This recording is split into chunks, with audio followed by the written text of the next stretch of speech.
Yes. Then one time mutabani wange yakomawo yali yava ku ssomero najja naŋŋamba lwaki pastor Ssenyonga akuyita malaya. Oh my God. Felan. Oh. It hit me hard. Muto.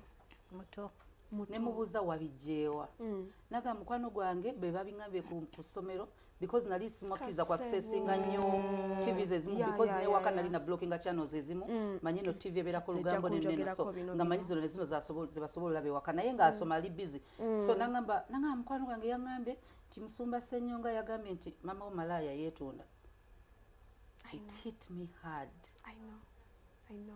Yeah, so that time nawulira bubi nnyo not to leave him nini ngamba oba singa tekyatandika maybe bino tebyandibaddewo kati mwana batandise omubuuza ebibuuzo bingi so that time nzijukira nga ali confused naye nangamba nsagala agenda ku ssomero bakwogerako ebintu bingi biki so I called Bebe Cool ne mubuulira biki nangamba mumpe musindike ewaka mumpe kusimusoke njogere naye musindike ewaka he needs to understand this nange position yemu gye nalimu being a celebrity ng'olina abaana ku ssomero babuuza ebintu bingi babalaba so he talked to him n'akitegeera nti bw'ozaalibwa celebrity expect this and this and this and this mama wo kati ali mu limelight tosobola kukizaayo nawe tewasalawo okubeera mwana we she didn't choose to be in media so then time neyitawo n'akitegeera kati alivize nakyo eringa kyebagamba nnyo nnomo covid so that time abantu abo babiri bankola bubi bayibuli tenzikiriza kuhetinga because mutima temulina kuba mu bukyayi